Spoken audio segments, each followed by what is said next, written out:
Des procureurs fédéraux, des avocats et des agents du FBI quittent leur poste à Minneapolis et à travers les États-Unis. C'est une fuite massive, un véritable exode au sein de deux des institutions les plus puissantes du pays.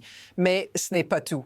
Les raisons? L'incapacité du département de la justice à gérer des affaires majeures comme celle d'Epstein, les scandales qui se multiplient et la manière dont certaines figures publiques comme Don Lemon sont traitées par le système. Le pire, c'est que ce n'est même pas le début de la fin. En pleine crise de confiance, ces départs massifs pourraient bien déstabiliser l'ensemble du système judiciaire américain. Et là, la question qui se pose, que va-t-il se passer si cela continue? Qui va rester pour défendre les lois dans ce climat de chaos croissant? Restez bien avec nous, car derrière ces démissions se cache un secret bien plus grand, un bouleversement qui pourrait redéfinir tout ce que vous croyez savoir sur l'état de droit aux États-Unis. Les démissions ne sont pas simplement un phénomène isolé. C'est le signe d'un mal profond qui touche le cœur même du département de la justice et du FBI. Ce n'est pas juste à Minneapolis que ça se passe, c'est une tendance qui touche tout le pays, révélant une culture d'impuissance grandissante à l'intérieur de ces institutions cruciales, et ça ne s'arrête pas là. Ce n'est qu'un aspect de quelque chose de bien plus vaste. Alors, pourquoi cela vous concerne-t-il? Parce que la confiance dans ces agences, censées être les garantes de la loi et de l'ordre, s'effondre. Que signifie la justice si ceux qui sont chargés de l'appliquer abandonnent leur poste? Qu'est-ce que cela nous dit sur l'état de la gouvernance et sur ce qui pourrait arriver si la situation continue de se dégrader? Mais voilà le vrai piège. Ce n'est pas un accident. Les raisons sont bien plus inquiétantes qu'elles ne le semblent à première vue. Vous allez comprendre comment ces démissions ouvrent une brèche dans un système déjà fragilisé et ce qui pourrait en découler dans les mois à venir. C'est une réalité choquante. Des milliers de démissions ont déjà eu lieu, mais ce n'est qu'une petite partie de l'histoire. Pourquoi? Parce que la gestion de l'affaire Epstein et de bien d'autres a profondément miné la confiance. Mais ce n'est pas seulement une question d'erreur de gestion, c'est une manipulation systématique. Prenez un exemple frappant, le bureau du procureur fédéral à Minneapolis, où des responsables ont été contraints de quitter leurs fonctions, écœurés par la manière dont l'affaire de la mort de René Nicole Goode a été étouffée. Ce n'est pas un cas isolé. Cette démission en chaîne touche des agents de terrain, des avocats de haut niveau, des enquêteurs. Et voici ce qui change tout. À chaque départ, l'institution perd un morceau de son intégrité. Des personnes qui, dans un autre contexte, auraient été des piliers de la justice, mais qui, aujourd'hui, ne peuvent plus cautionner ce qui se passe. Ce qui nous amène à une question vitale. Quand l'institution de la justice elle-même est en chute libre, qui reste pour défendre le pays? Ce n'est pas une question d'individu, c'est un problème systémique. Mais il y a encore une autre dimension que personne n'ose vraiment aborder. Ce qui est en train de se passer dépasse largement une simple série de démissions. La situation prend une tournure inquiétante. Des agents du FBI et des procureurs fédéraux ne partent pas uniquement à cause de l'incompétence ou de la mauvaise gestion. Ils fuient un système de plus en plus déconnecté de ses principes fondamentaux. Si vous pensez que c'est un simple accident, détrompez-vous. C'est la normalisation d'une culture de déviation. Et ça, c'est quelque chose que nous n'avons jamais vu à cette échelle. Regardez bien ce qui s'est passé dans d'autres administrations. Dans le passé, une situation comme celle-ci aurait provoqué des remises en question massives.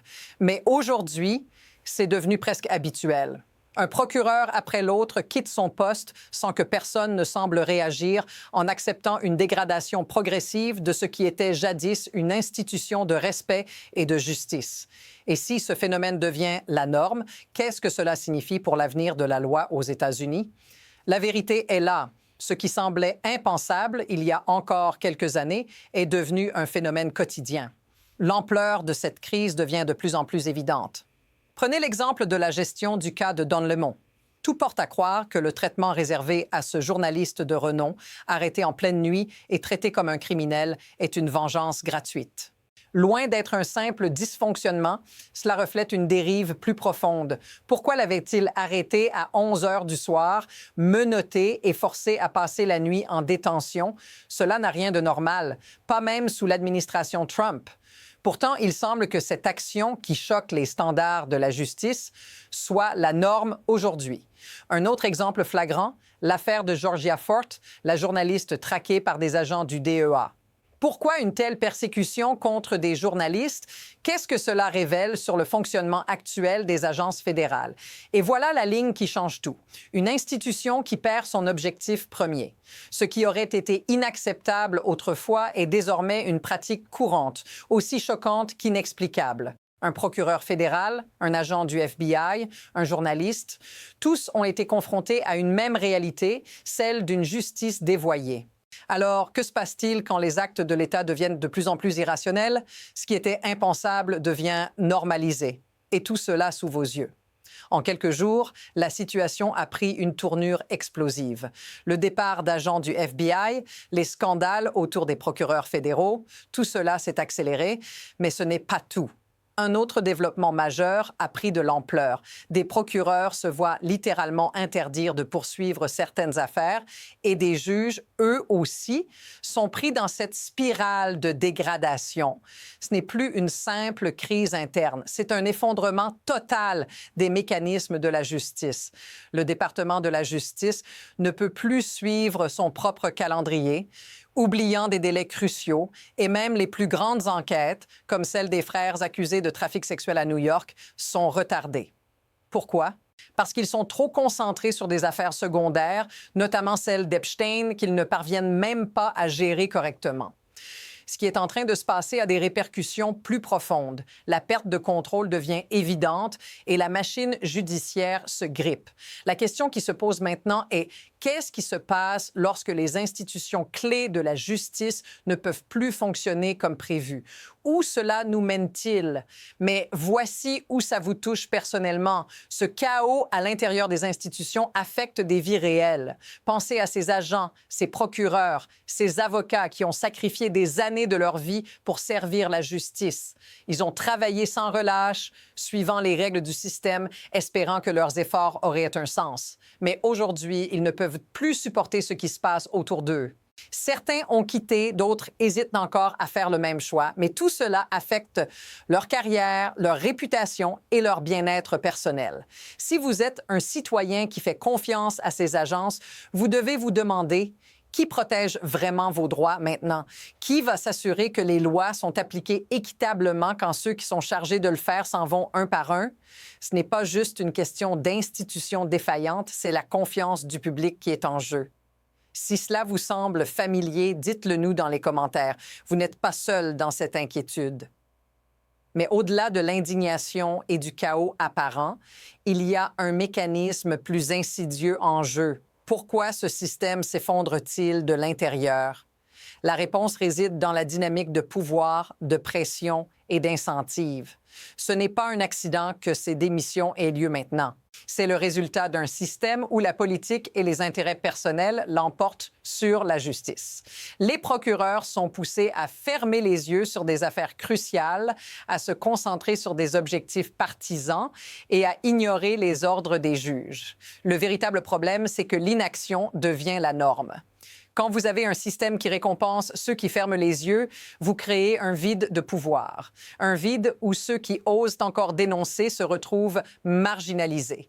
Et qui en profitent? Ceux qui se trouvent dans l'ombre, en dehors du système. Ceux qui savent que tant que le système s'effondre, ils peuvent agir en toute impunité. Le plus choquant, c'est que tout cela est permis par ceux qui devraient être les garants de l'ordre et de la loi. Et cette situation, bien qu'éprouvante, révèle une vérité dérangeante. La structure qui nous a toujours protégés n'est plus qu'une façade fragile. Là où cela nous mène maintenant, c'est à un croisement. Il y a deux chemins qui s'ouvrent devant nous et aucun d'eux n'est facile. D'une part, vous pourriez avoir un renouveau, un retour à un système plus fonctionnel, mais cela nécessiterait une refonte totale de la structure du département de la justice et du FBI. De l'autre, nous risquons de nous enfoncer encore plus dans l'irréparable, avec une justice politique qui sert avant tout à régler des comptes personnels en sacrifiant l'intégrité du processus judiciaire.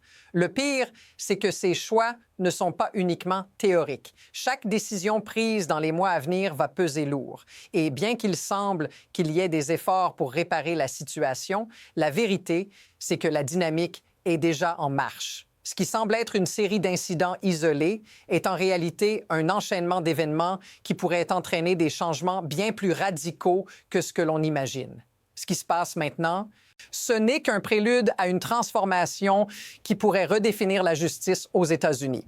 Et il ne reste que peu de temps avant que tout cela ne devienne irréversible. Le système judiciaire américain, tel que nous l'avons connu, est en train de se fissurer.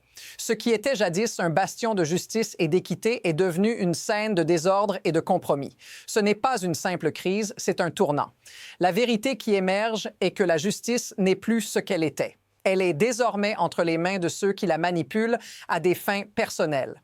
Et cette réalité, aussi dérangeante soit-elle, ne peut plus être ignorée.